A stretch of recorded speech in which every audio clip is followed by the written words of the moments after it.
मैं सुभाष सिंह कुशवाहा। आप सभी मित्रों को नमस्कार। आज हम लोग चर्चा करेंगे पंचायत राज अधिनियम 2006 की धारा 11 से 17 तक।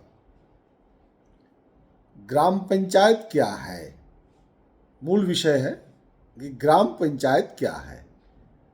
आज का विषय बहुत ही शानदार है, क्योंकि पंचायत का चुनाव अक्टूबर नवंबर में निर्धारित है।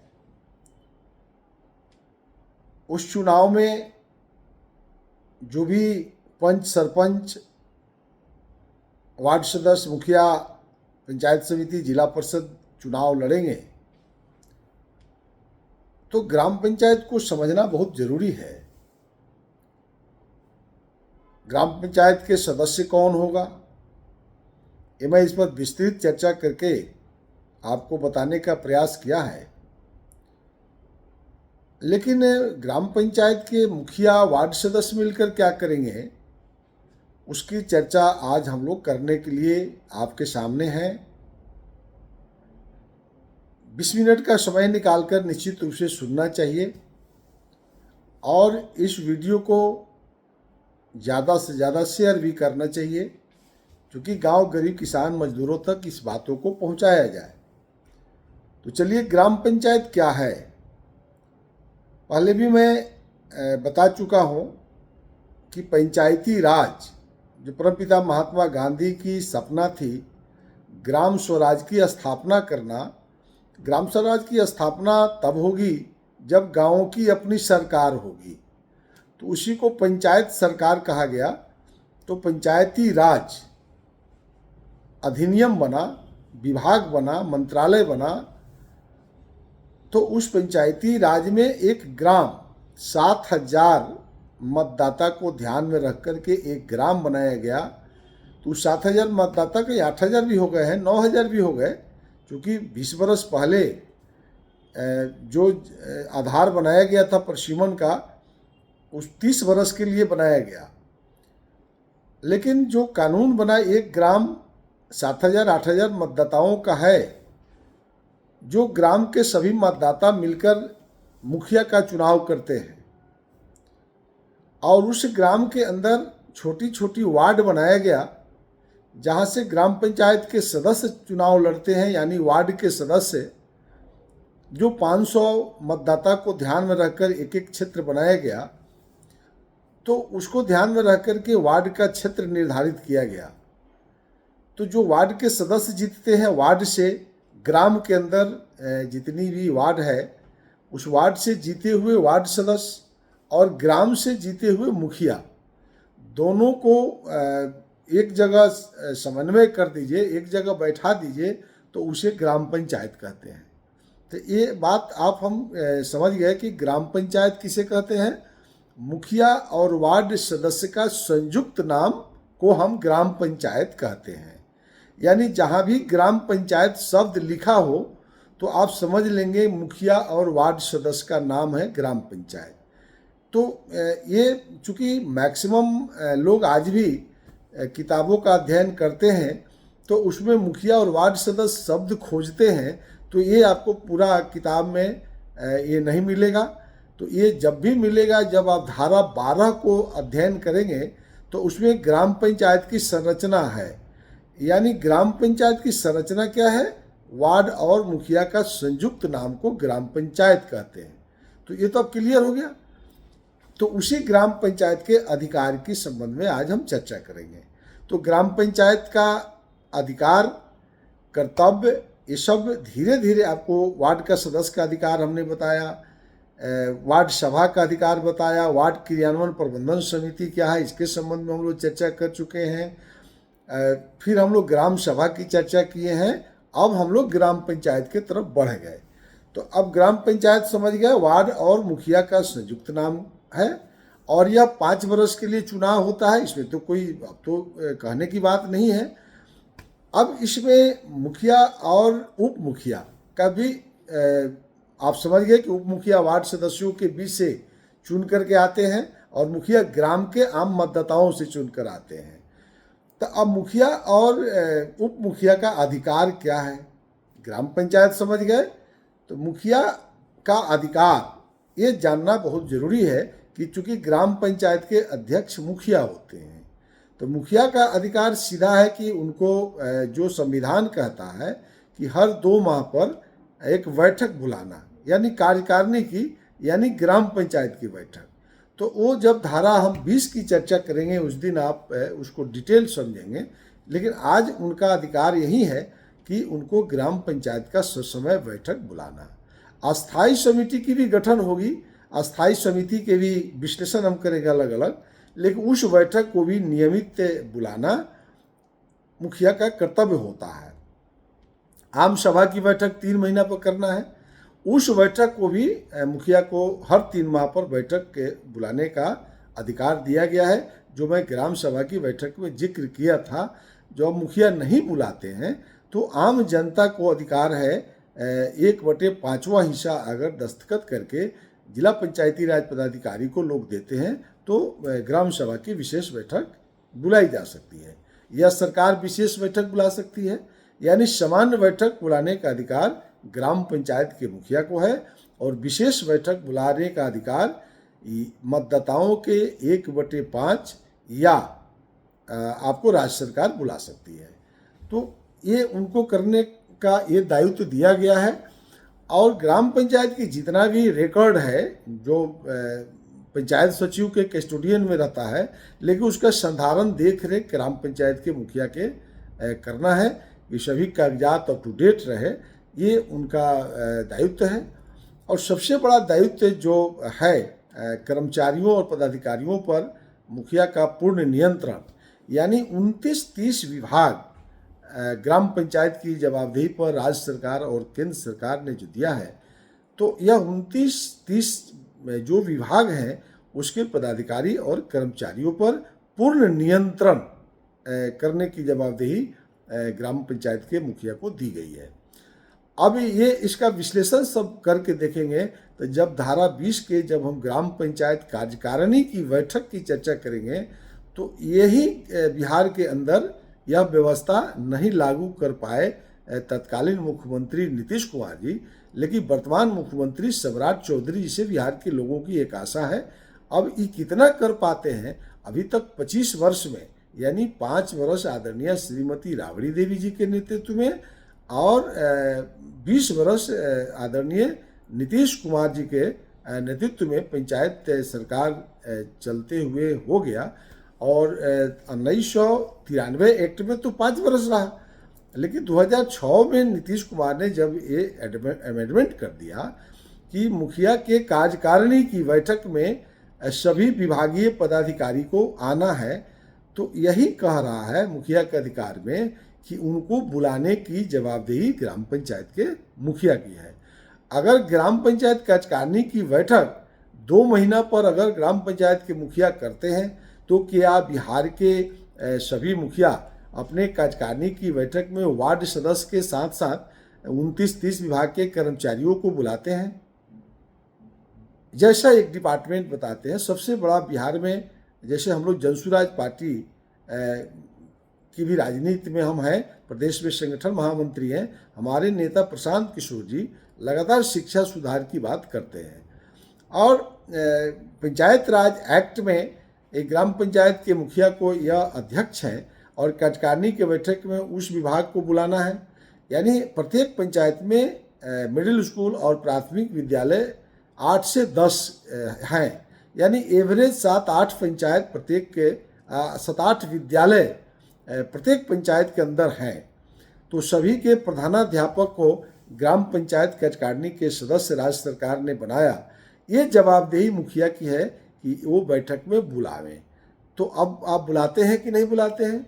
अब जैसे आंगनबाड़ी, हर वार्ड में एक आंगनबाड़ी का केंद्र है, उसकी सेविका, यानी अगर पंचायतों के अंदर 12-13 वार्ड है, तो अगर 12 ही वार्ड है तो 12 आंगनबाड़ी की सेविका है। तो 12 आंगनबाड़ी की सेविका क्या ग्राम पंचायत कार्यकारिणी की बैठक में आती हैं? इसका विशेष चर्चा हम धारा 20 की करेंगे तो फिर से करेंगे। लेकिन एक जैसे शिक्षा, कृषि विभाग, तो किसान सलाहकार पंचायत के अंदर होते हैं। तो क्या ग्राम पंचायत की बैठक में किसान सलाहकार को बुलाया जाता है? नहीं बुलाया जाता है तो उसके क्या नुकसान होगा, सो फिर आगे हम चर्चा करेंगे। बाकी आप समझ रहे हैं। राजस्व विभाग में कर्मचारी को क्या ग्राम पंचायत कार्यकारिणी की बैठक में बुलाया जाता है? तो दाखिल खारिज की समस्या हो, आपको पर्चा की समस्या हो, जो भी राजस्व डिपार्टमेंट में इतनी बड़ी लूट मची हुई है, तो उसको अंकुश लगाने की जवाबदेही तो ग्राम पंचायत को मुखिया को दी गई है संविधान में। इसी प्रकार से सिंचाई डिपार्टमेंट में जब आप जाएंगे तो उसके जूनियर इंजीनियर ग्राम पंचायत के सदस्य होते हैं, लघु सिंचाई के जूनियर इंजीनियर सदस्य होते हैं, विद्युत विभाग के जूनियर इंजीनियर ग्राम पंचायत कार्यकारिणी के सदस्य होते हैं। इसी तरह से जितने भी डिपार्टमेंट हैं वो सभी डिपार्टमेंट के पंचायत स्तर के जो कर्मचारी और पदाधिकारी हैं वो ग्राम पंचायत कार्यकारिणी के सदस्य होते हैं। तो इसी को धारा 17 में कह रहा है कि मुखिया का जो धारा 17 के एक के अंग को जब आप पढ़ेंगे तो उसमें साफ कह रहा है कर्मचारी और पदाधिकारियों के पूर्ण नियंत्रण। और जब धारा 20 की हम चर्चा करेंगे तो उसके में जब जाएंगे तो वहाँ मुखिया को अधिकार दिया गया, अगर मुखिया के कार्यकारिणी के बैठक में कोई पदाधिकारी पंचायत स्तर के बुलाने पर अगर नहीं आते हैं तो उनके खिलाफ में ग्राम पंचायत अगर फैसला कर लेती है, उनको वेतन बंद कर देना हो, उनको स्पष्टीकरण पूछना हो, निलंबन की कार्रवाई करना हो, पर पत्र कब भर देना हो, कई प्रकार से कार्रवाई किया जाता है। तो यह ग्राम पंचायत कार्यकारिणी निर्णय लेकर के उच्च पदाधिकारी को पंचायत सचिव के माध्यम से लिख सकता है। और फिर ग्राम पंचायत के मुखिया को पंचायत समिति में मेंबर बनाया गया है, तो वहाँ भी आपको 2 महीना पर बैठकें होती है। उस बैठक में ग्राम पंचायत के मुखिया अपनी बातों को रखेंगे कि ग्राम पंचायत कार्यकारिणी के बैठक में डिपार्टमेंट के लोग नहीं आते हैं, तो फिर कैसे पता लगेगा? अब ये इसलिए कानून बनाया गया कि गांधी जी की सपना थी गाँवों की सरकार, और तत्कालीन प्रधानमंत्री राजीव गांधी जी ने 1988 में लोकसभा के अंदर जब बिल लाया था तो उन्होंने कहा था कि 1 रुपया दिल्ली से जब चलती है तो गाँव में 10 पैसा पहुंचता है, और 90 पैसा बीच रास्ते में प्रशासनिक पदाधिकारी, दलाल, बिचौलिया, माफिया के मिलीभगत से ये रुपयाओं की लूट हो जाती है। तो इस लूट को बंद करने के लिए पंचायत राज की जरूरत थी, और उस सपना गांधी की साकार करने के लिए राजीव गांधी जी ने जो बिल लाया वो 1993 में नरसिम्हा राव जी के नेतृत्व में पारित हो गया, और 1993 से इस देश के अंदर तीसरी सरकार चल रही है। तो अब यहाँ आप खुद समझ गए कि मान लीजिए कि दिल्ली से कोई एक मेडिसिन के लिए पंचायतों के लिए जो भी दवाइयाँ भेजी जाती है केंद्र सरकार के माध्यम से, राज्य सरकार के माध्यम से, वो तो ग्राम पंचायत के अंदर वार्ड के अंदर आकर खर्च होती है। तो वार्ड क्रियान्वयन प्रबंधन समिति के अध्यक्ष वार्ड के सदस्य होते हैं और उनका मेंबर आशा होती है। तो वार्ड क्रियान्वयन प्रबंधन समिति की बैठक पूरे बिहार में नहीं हो रही है, तो पूरे बिहार में जब नहीं हो रही है तो आशा उस बैठक में नहीं जा रही है। आशा जब उस बैठक में नहीं जा रही है तो दिल्ली से दावा चला और पटना से दावा चला, तो वार्डों के अंदर गाँव में लोग रहते हैं, तो किसको सर्दी हुआ है, किसको खांसी है, किसको बुखार है, गर्भवती महिलाओं की क्या दशा हालत है, किसको किडनी खराब हो गया है, किसको कैंसर हो गया है, कितना आदमी को लाइलाज बीमारी हो गया है, तो उसको तो चिन्हित करने का अधिकार कानून में आशा कार्यकर्ता को दिया गया है। और वार्ड क्रियान्वयन प्रबंधन समिति की बैठक नहीं हो रही है, वार्ड सभा नहीं हो रहा है, तो बात कहाँ उठेगी? ग्राम पंचायत कार्यकारिणी की बैठक में उठेगी। और ग्राम पंचायत कार्यकारिणी की बैठक में ग्राम पंचायत के मुखिया एएनएम को बुला नहीं रहे हैं, तो एएनएम जब बैठक में नहीं आएगी तो आशा कार्यकर्ता को रिपोर्ट करना है एएनएम को, और एएनएम जब ग्राम पंचायत कार्यकारिणी की बैठक में मुखिया वार्ड सदस्यों की रिपोर्ट पर कार्रवाई करते तो फिर यह बात पंचायत समिति में चली जाती, पंचायत समिति में जाके कार्रवाई होती।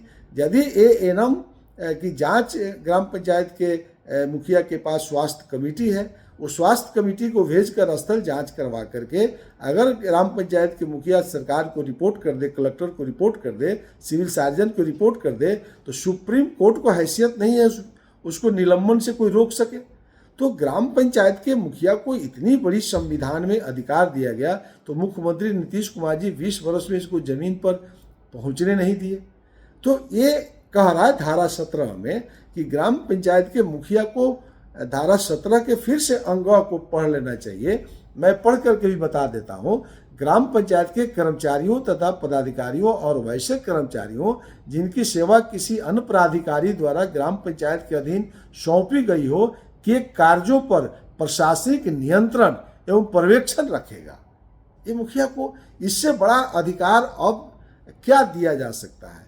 तो मुख्यमंत्री, तत्कालीन मुख्यमंत्री नीतीश कुमार जी में कितना ही दोष है कि वो सरकार बड़ी चालाकी से चला लिए, हम महिलाओं को आरक्षण दे दिया। सिर्फ आरक्षण एक धोखा, आरक्षण देना सही बात है, आदमी को चयन करना भी बहुत अच्छा काम किया, लेकिन कानून को उन्होंने लागू नहीं होने दिया। इसी को ब्यूरोक्रेसी कहते हैं, इसी को प्रशासनिक पकड़ कहते हैं। प्रशासनिक लोग सरकार चला रहे हैं और ग्राम पंचायत के मुखिया को प्रशासनिक अधिकारी चाहते हैं कि ये मनरेगा में, 15वां वित्त योजना में, 6ठा वित्त योजना में ये लगे रहें और ये प्रशासनिक नियंत्रण से बाहर आ जाए और डिपार्टमेंटल समीक्षा ग्राम पंचायत के मुखिया नहीं करें। और वार्ड सदस्य को भी लगता है कि हम जो चुनाव जीत करके आए हैं, हमको वार्ड क्रियान्वयन प्रबंधन समिति की बैठक वो जानता ही नहीं है, वार्ड सभा के महत्व को नहीं समझता है।